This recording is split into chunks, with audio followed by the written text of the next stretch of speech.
ازيك يا ابو منى عسلية؟ ورد عليك يا شيخ، مش ناوي تدفع الحساب اللي عليك بقى؟ يا جدع ما تبقاش جفط، الناس بتقول صباح الخير على الصبح. يعني انت ساعة الشكوك تقول لي لو سمحت يا مستر ابو منة، وساعة الدفع تقول لي ما تبقاش جفر. قصدك تقول إيه يا ابو منى؟ قصدك ان انا بذمتين؟ طب والقران كنت جاي اقبضك بس ما انتش واخد حاجه. خلاص يا ابو الشوق روق، ما يبقاش خلقك ما كنز. ينفعش الكلام ده يا ابو منى، انا مش شويه في البلد.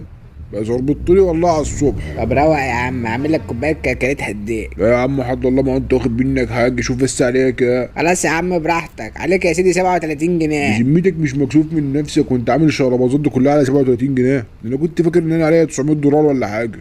يا سيدي انا مش عايز منك 900 دولار، هات بس ال 37 جنيه اللي عليك. ماشي يا سيدي سهل. عندك فودافون كاش؟ لا انا عندي القولون والله مبهدلني، باخد دواء للغازات ومفيش فايده برضه، الغازات في كل حته. الف سلام عليك يا ابو مني. هو انا اعمل لك اجازه مرضيه ولا ايه؟ بقول لك فودافون كاش عشان احول لك عليه الفلوس. لا والله يا شيخ ما عنديش البتاع اللي انت بتقول عليه ده. طب والعم اللي هنعمل ايه دلوقتي؟ انا معيش فك. ليه تكونش لازم بمليون جنيه كامله ولا ايه؟ هات يا عم وانا فكلك. انا اللي معايا تقيل عليك يا ابو مني، انت ما بتعرفش تفكه. يا عم بطل زفلطه بقى واتفل عليك بقى ده طب واختني. بلاش فودافون كاش، عندك مكنه فيسه؟ يا عم هو انت تقبضني المعاش؟ انت مجعلص الحوار لا. عامل لك يا ابو مني، ما انت عارف اني ما بمشيش بكاش في ايدي، فلوسي كلها في السوق. انت شكلك جاي تتبعلط زي كل مره، بس انا والقران المره دي ما هحلك. وانا كنت واخد منك ايه بالفلوس ده يا ابو مني؟ كنت واخد كيس مسحوق وحتتين جبنه مثلثات.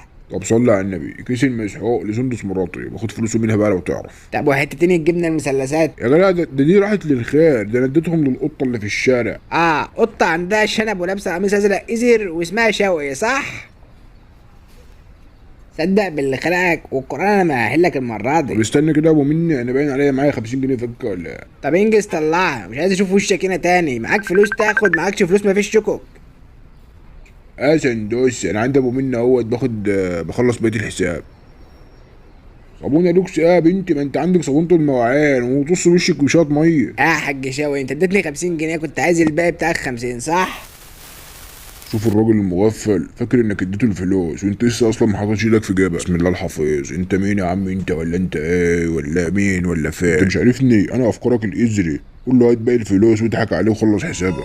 اوعى تعمل كده يا ابو مني، راجل غلبان بيجري على 3 عيال وامهم وابوهم. بسم الله الرحمن الرحيم. انت مين انت التاني؟ انت مش عارفني، انا ضميرك الاشيخ. لا والله ما حصلوش الشرف. اهلا بك يا اشيخ. سيبك منه يا ابو الشوق، ضميرك ده عيل خير، اعمل اللي بقول لك عليه. مش هو منى ده كان عمال يتنطط لك زي فرعوناز من شويه؟ يعني هو ده جزات الراجل اللي لما ما كانش معاك فلوس اداك بضاعه؟ اسمع مني، قول له هات الباقي. ارضي ضميرك واديله الفلوس. قول له هات الباقي، قول له هات الباقي، قول له هات الباقي. اديله فلوسه. بس انا هتصرف. ها يا عم انت ما بتردش ليه؟ انت اديت لي 50 جنيه صح ولا لا؟ 50 جنيه يا ابو منى؟ ما تصحصح كده، انا مديك ورقه ب 200، هات لي بقى 200.